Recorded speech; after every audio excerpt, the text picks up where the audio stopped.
9:05 de la noche, estamos al aire en el día 64 de la emergencia por el coronavirus.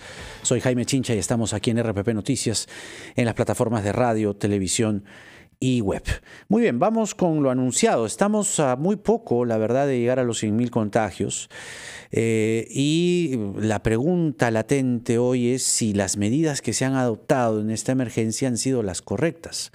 Por lo menos podemos o nos permitiremos analizar por completo lo que ha sido y lo que es y lo que va a ser esta cuarentena, ¿no? Por lo menos va hasta el 24 de mayo, el Colegio Médico está pidiendo hasta el 11 de junio. Están ya con nosotros conectados los politólogos María Alejandra Campos y Martín Tanaka. ¿Cómo les va? A los tiempos de verlos, buenas noches. ¿Qué tal, Buenas Jaime? noches. ¿Cómo estás? ¿Qué tal? Saludos a la distancia. Saludos a la distancia, saludos virtuales. A ver, hablemos de las promesas por cumplir o las promesas incumplidas, ¿no? El bono, los préstamos de reactiva, el Perú informal, que también ahora se le puede llamar el Perú infectado, ¿no? Y esto también nos hace pensar lo que ha pasado hoy con la promesa frustrada a varios niños, ¿no? Toda la semana pasada diciéndoles que van a salir y resulta que en 20 distritos de Lima y 19 regiones del país no han salido. ¿Cuáles son los riesgos que puede estar corriendo, el principio de autoridad, pese a que en Ipsos Vizcarra sale, digamos, o tiene teflón, ¿no? Pero la legitimidad del gobierno con estas marchas, contramarchas y escenarios entre moderados y otros pesimistas. ¿Qué opinan? Mariale. Sí, yo creo que la evaluación del gobierno o de su estrategia para enfrentar el COVID es bien heterogénea, ¿no? Hay un consenso amplio en que la decisión de llevar a cabo la cuarentena al inicio fue la correcta, pero creo que hay muchos altibajos en qué se ha hecho luego. O sea, yo resaltaría dos cosas principalmente. Creo que en temas de salud, por lo menos se ha hecho un gran esfuerzo en que efectivamente la cosa avance hacia, en la medida de las posibilidades de nuestro paupérrimo sistema de salud, algo que pueda contener el virus y enfrentar la epidemia dentro de nuestras posibilidades nuevamente. Pero de otro lado, sobre todo en la parte económica o de reactivación, la verdad es que hay una falta de asertividad en las estrategias que creo que le va a costar mucho al gobierno, ¿no? Por un lado, tienes una reacción tardía con los mercados que nos ha costado cientos de miles de infectados y posiblemente miles de muertos también, pero que felizmente, bueno, el gobierno central ha decidido tomar cartas en el asunto y creo que eso va a ser algo positivo de aquí en adelante. Y de otro lado tienes un paquete de medidas de reactivación económica con unos protocolos que no se adaptan o que no se ajustan y que no están pensados en la realidad de nuestra economía, que es una economía informal. Claro. Entonces, si tú no tienes una estrategia que abarque al 70% de la economía, o ahora ya luego de la caída en el empleo, al 80% posiblemente, la verdad es que todas las medidas que tomen van a caer en saco roto porque la gran mayoría de la población va a tener contactos con negocios y con empresas que no están dentro de la regulación del Estado, y creo que eso es una deuda bien grande, ¿no? Claro, ahora, le añado a la pregunta que le hice a Mariale Martín, la oposición, ¿no? ¿Hay oposición? ¿Cuál es la oposición a Vizcarra y qué está ofreciendo? Si no, más bien es un garabato de lo que era Trump en las primeras semanas del coronavirus, ¿no? ¿Qué opinas, Martín? Un comentario cortito complementando lo que ha dicho María Alejandra, que estoy de acuerdo con su diagnóstico. Creo que en las primeras semanas el gobierno, tomó decisiones que implicaban decisiones grandes en las alturas del Ejecutivo, en núcleos relativamente pequeños y eficientes, ¿no? La cuarentena rígida, reparto de bonos, elaborar una base de datos para hacer el reparto, aumentar la capacidad hospitalaria en camas de unidad de cuidados intensivos, ¿no? Pero conforme ha ido pasando el tiempo, yo creo que se han necesitado hacer cosas que son más sofisticadas, más complejas, que requieren coordinación, y allí el gobierno creo que está mostrando, pues lamentablemente, sus falencias, ¿no? Ya sabíamos que este era un gobierno muy débil desde antes de la pandemia, ¿no?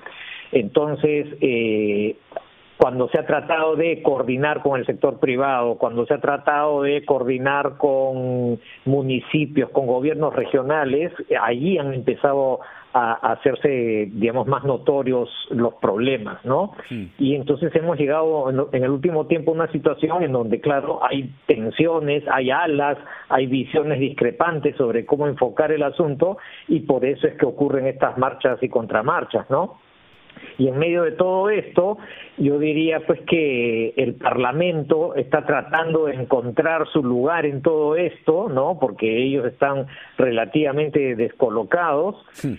Y entonces han optado por, digámoslo así, por lo más fácil, ¿no? Por optar por medidas, presentar proyectos y aprobar cosas que ellos evalúan que los van a meter a la discusión y que van a hacer cosas que son relativamente populares, pero lamentablemente sin mayor estudio, sin mayor reflexión, ¿no? Esto de que los proyectos no se debaten suficientemente, no se convoca a expertos, digamos, a involucrados en las decisiones, hace que la calidad legislativa esté muy en cuestionamiento, ¿no? El bono y la AFP, lo del dinero intangible, tremendo. Se van a encontrar la gente que puede haber tenido, ¿no?, un cierto pálpito populista, una conexión, ¿no?, mediana, pequeña, chata, pero conexión al fin y al cabo con este Congreso, con Urresti, con algunos representantes del Parlamento.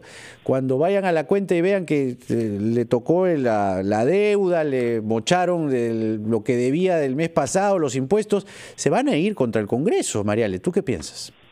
Sí, yo añadiría, me parece que el tema de la oposición es clave, ¿no? Porque sí, pues, estamos en una situación en la cual se necesita que todo el Estado, y eso implica todos sus poderes, empujen el carro hacia el mismo lado, porque estamos en una cuesta empinadísima que realmente es una situación muy difícil. Y lo que tienes es un Congreso atípico en el cual no existe el binomio oposición-oficialismo, que normalmente es el ancla en torno a la discusión, ¿no? El gobierno propone una cosa, la oposición propone lo contrario, hay una discusión, hay una negociación y se llega a un punto medio. En este caso no hay ancla, porque no hay oficialismo en el Congreso.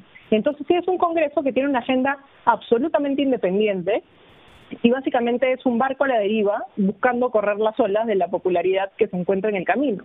Y es muy difícil que el país logre tener la tracción que necesita para avanzar en esta epidemia cuando tienes a un poder del Estado que está básicamente jalando agua para su molino y con una agenda absolutamente divorciada de la agenda del gobierno, ¿no? Y creo que la PCM, que debería ser, en este caso en el cual no tienes bancada, el órgano que articule con el Congreso, se está encontrando con un Parlamento que no tiene mucho interés, la verdad, en aliarse con el Ejecutivo, porque están buscando meter goles rápidos en un Congreso corto, preelectoral además, que les permita obtener el rédito político que creen que van a conseguir con esas medidas populistas. Claro, ¿cuánto de ese gol fácil, como lo has llamado, puede ser una mala cosecha de cara al 2021? Porque tenemos, a ver, las variables son, o les planteo, el Congreso,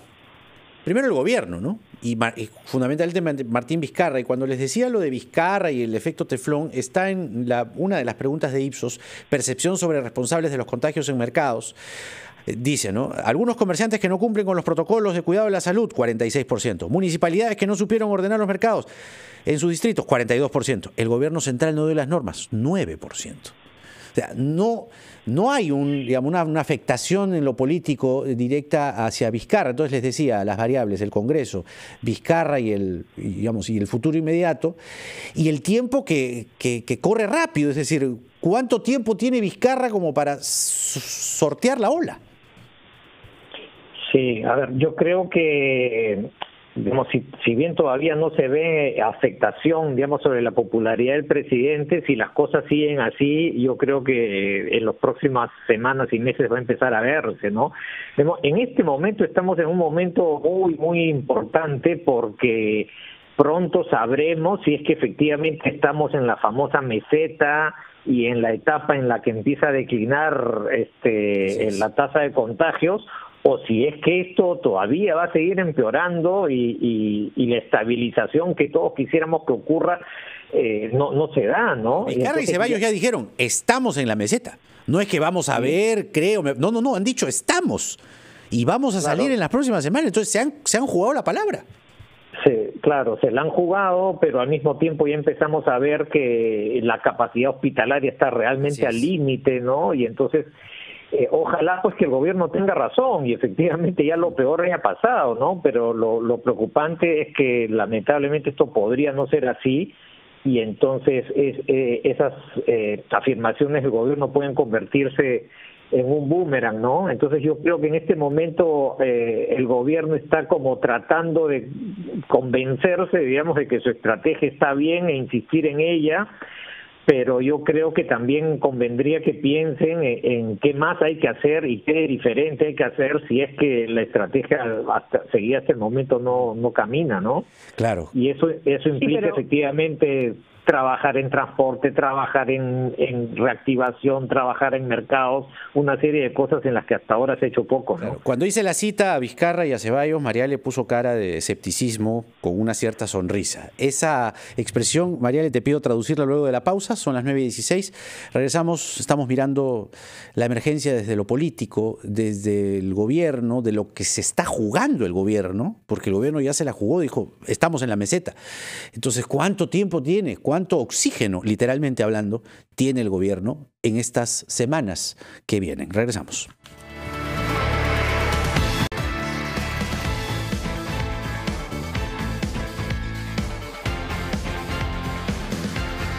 Del aire, soy Jaime Chincha, los acompaño en el día 64 de la emergencia por el coronavirus. Estamos conversando con María Alejandra Campos y Martín Tanaka y quedó pendiente la respuesta de María Ale Campos respecto a cuánto tiempo crees, María Ale, que le puede estar quedando al gobierno en esta suerte de efecto teflón que parece estar reflejando la última encuesta de Ipsos. Es decir, por ejemplo, yo le doy mayo. ¿Tú? No, mayo, ya estamos en mayo. No, que acabe mayo, digo. O sea, le doy estos días. Okay. Le doy hasta el 31 de mayo. Yo creo que tiene para bastante más. O sea, sí. Y creo eso justamente basada en, por ejemplo, la pregunta esto sobre mercados. No creo que la expectativa de la población sobre las decisiones que toma Vizcarra son expectativas de muy alto nivel, digamos. O sea, le reconocen el cierre del Congreso, es una cosa como que solo él puede hacer. O la cuarentena, que también es, como decía Martín al inicio, una decisión que se toma solo en el más alto nivel del Estado. El resto de la gestión pública, por alguna razón, no le cuesta tanta popularidad a Vizcarra. Recordemos, hasta hace algunos meses, antes del COVID, la popularidad de Vizcarra era 60 y la popularidad del gobierno era 30 o 20 y pico, ¿se acuerdan? Entonces, claramente hay un desfase entre la evaluación que hace la opinión pública de la gestión y la evaluación que hace la opinión pública de Vizcarra como individuo. Y creo que en ese sentido tiene para algunos meses más de teflón o de oxígeno, como lo llamabas. Ahora, respecto a la meseta, sí creo que eso le va a costar políticamente, porque lo que yo veo, no como epidemióloga solamente sé de estadística, pero lo que yo veo es que hay una tendencia al alza en esta última semana que no había habido. O sea, efectivamente hubo una meseta como una semana y tú veías que la tasa de muertes y de contagios no ha aumentado significativamente, pero nuevamente es una tendencia al alza. Habrá que ver que los epidemiólogos hagan la evaluación luego de un tiempo más, ¿no? Pero creo que el presidente se adelantó en un acto de optimismo y también sintiendo la presión ya de los medios y de los líderes de opinión a decir que estábamos en una meseta, cuando no estamos tan seguros de estar ahí todavía, ¿no? Claro. Ahora, hablaba Martín de los escenarios y, a ver, si todo sigue igual que hoy, ¿no? O sea, el bono que no llega a toda la gente, si se presentan las mismas trabas que se observan para acceder a préstamos, quiebras de las empresas, más pobreza, para ti, ¿hasta cuándo o cuánto tiempo puede tener el presidente para enderezar los errores de su gobierno? A eso me refería. Creo que no fui claro en el pronóstico. O sea, ¿cuánto tiempo le queda a Vizcarra para corregir antes de que ocurra el desembalse? A eso me refería con mayo. O sea, que tendría que corregir máximo hasta el último día de este mes. Lo que pasa es que yo creo que la suerte ya está echada. Ah, ya. A ver, perdón. Perdón, Martín. O sea, creo que el gobierno ya puso el carro en quinta y esto es lo máximo que puede avanzar. Lo de los mercados ha sido como su último gran acto de liderazgo político. No veo qué más podría ser, la verdad, para enderezar el timón. Creo que esto es, o sea, ya mostraron sus cartas, esto es lo que tienen y esto es lo que hay que esperar de lo que se viene, ¿no? Martín. Sí, bueno, en esa misma línea, ¿no? Parece que el gobierno está, digamos, poniendo todos sus huevos en la canasta de que efectivamente la estrategia ha funcionado y pronto empezará a bajar la tasa de contagios y podremos lentamente, pero progresivamente ir reanudando actividades, ¿no? Ese escenario es en el que el gobierno aparentemente se ha puesto. Pero yo creo que efectivamente tendrían que plantearse muy en serio un plan B, y ese plan B es que esa meseta va a tardar en llegar o se va a extender demasiado, que puede haber contraolas, rebrotes, ¿no? Y que entonces hay que intentar otras cosas, ¿no? Y por ahí ha sido efectivamente muy tímido, ¿no? Y entonces tal vez allí esto requerirá un cambio también en las alturas, ¿no es cierto?, en algunas piezas en el Consejo de Ministros para intentar hacer una nueva estrategia si es que se les agota la que están intentando hasta el momento, ¿no? Porque efectivamente parece que ya este equipo ha llegado a lo máximo que puede dar, ¿no? Estás hablando entonces de que se deberían aplicar cambios en el gabinete. Yo creo que si es que en las próximas semanas vemos que esto no está funcionando o que no alcanza y que hay que intentar otras cosas, creo que es como inevitable, ¿no? Claro. Ahora, esto de la meseta, ¿no? Yo decía, ¿en la meseta o en la cordillera, no? Porque las cifras, yo las comparo, hago las sumas desde el 14, digamos que creo que es el momento que el que se denominó meseta, y claro, tienes 4.298 casos en el 14 de mayo, 3.891 en el 15, 4.046 el 16 de mayo, 3.732 el 17 y ayer domingo, de domingo a lunes, quiero decir, 2.660. O sea, hay un ligero bajón, pero suben los muertos, 141 muertos. Entonces, ¿en qué estamos, Mariale? ¿Estamos en la meseta? ¿Estamos en la cordillera? Porque también, te decía, ya Vizcarra y Ceballos se la jugaron. Es decir, no es que me parece, creo, no, ya dijeron esta es la meseta y van a venir los descensos, ¿no? Pero tienes a la señora Macetti que dice que el presidente sabe perfectamente de que las cifras tienen inexactitudes.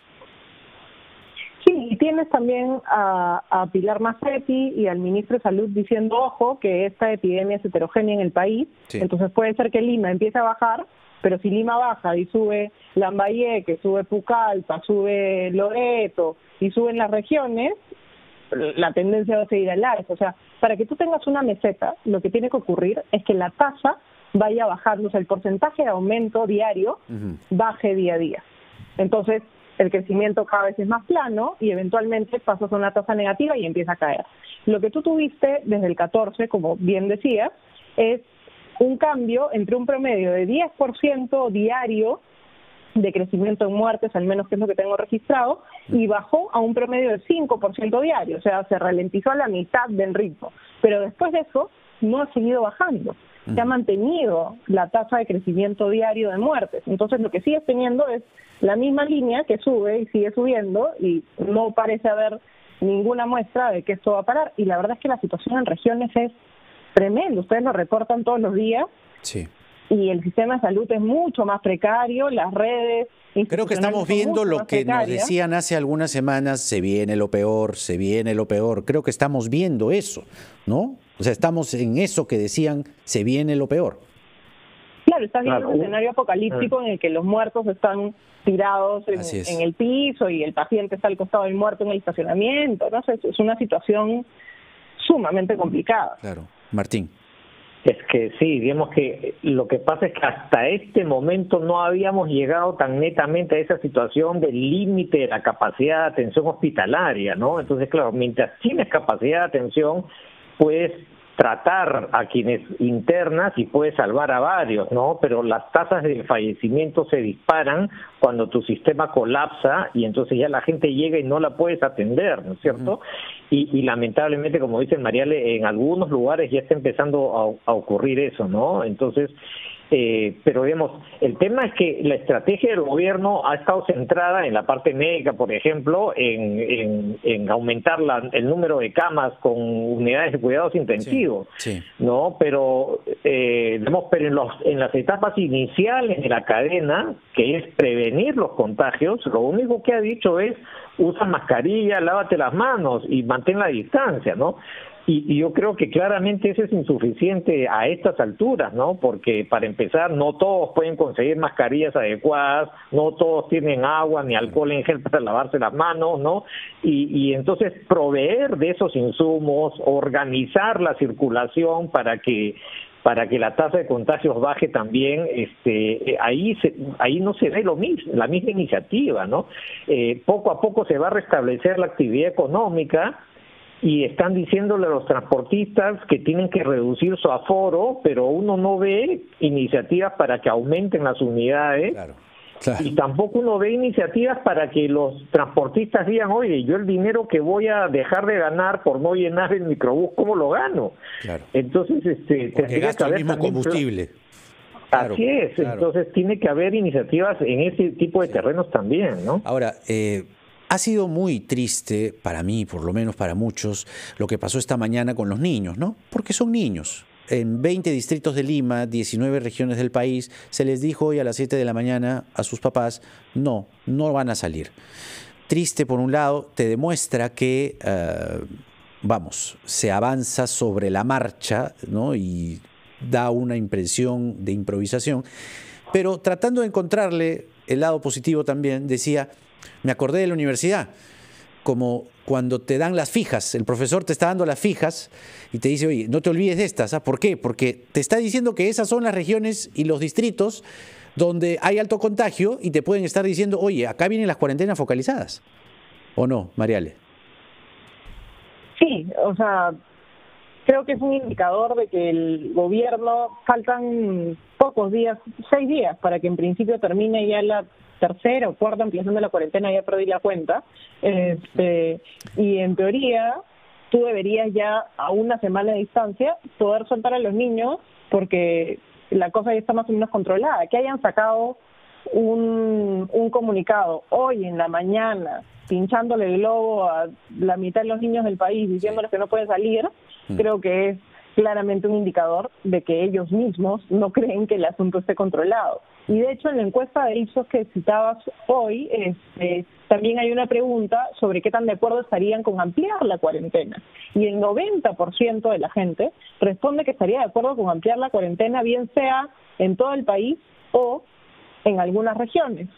Me parece claro que la estrategia del gobierno va a ir por algún tipo de cuarentena focalizada, porque efectivamente sí. O sea, sí han hecho esta jugada que es políticamente terrible, de afectar, digamos, la ilusión de los niños, que es una cosa tan básica, tan inocente y además que afecta a toda la población porque todo el mundo tiene un niño en su casa, es porque saben que hay un problema que todavía no han solucionado. Claro. Martín, ¿ibas a decir algo? Sí, que además también creo que estas contramarchas reflejan que no hay claridad sobre el rumbo y que hay posiciones muy contrapuestas, ¿no? O sea, digamos, muchos colegas dicen, y digamos en cierto sentido tienen razón, que no se debe contraponer la lógica económica de la lógica sanitaria, y que son complementarias. Claro, a cierto nivel es cierto, pero en lo inmediato yo creo que sí hay una contradicción. Y hay una contradicción porque tú tienes a gente que dice hay que extender la cuarentena y los niños no deben salir, y tienes a pediatras y epidemiólogos diciendo eso, pero también tú tienes gente diciendo ya esta cuarentena es demasiado larga, es insostenible, la gente se está volviendo loca y la economía no aguanta, y hay que empezar a soltar, ¿no? Y entonces el tema es que en el centro de toma de decisiones como que se trata de quedar bien con los dos lados y al final termina ocurriendo lo que ocurrió hoy, ¿no? Entonces, se extraña, pues, tener claridad sobre cuál es el rumbo, ¿no? Y yo creo que lo peor es la marcha y la contramarcha, ¿no? Porque o decide soltar o decide mantener la cuarentena, pero los vaivenes son los que causan el peor resultado, ¿no? Mariale Campos y Martín Tanaka con nosotros haciendo una mirada política de esta emergencia. Muchas gracias a los dos. Ha sido un gusto verlo después de tanto tiempo y bueno, no sé, algún día nos veremos personalmente. No se sabe con esta pandemia. Que les vaya muy bien y que se cuiden, por favor. Gracias, Jaime. Nos vemos. Chao. Muy bien, esa es entonces la óptica política. Fíjese usted, el grado de incertidumbre que todavía se refleja en las decisiones del gobierno, ¿no? Porque finalmente esto es política, ¿no? ¿Y cuánto va a poner en juego toda la estrategia? Si es que realmente la meseta no es la meseta, allí hay una pregunta que se irá respondiendo en estos días, fundamentalmente, en estos días. Regresamos.